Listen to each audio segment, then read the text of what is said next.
ಪರದವರೇ ಕಾಯಿ ಸಜ್ಜಿಗೆ ಸ್ವಲ್ಪ ಮಾಡುತ್ತೀಯ ತೆಳ್ಳನ ನುಗ್ಗೆಕಾಯಿ ಬೆಳ್ಳನ ಬದನೆಕಾಯಿ ಅಕ್ಕಿಯ ರೊಟ್ಟಿ ತಿನ್ನುತ್ತೀಯ ಬೇಡ ಬೇಡ ಕೆಣಕಲ್ಲು ಬೇಡ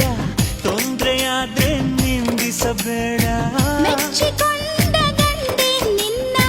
ತೊಂದ್ರೆ ನಂಗೆ ತುಂಬಾ ಚೆನ್ನ ನಿನ್ನ ಪ್ರೀತಿಯ ಮಾತೆ ಚೆನ್ನ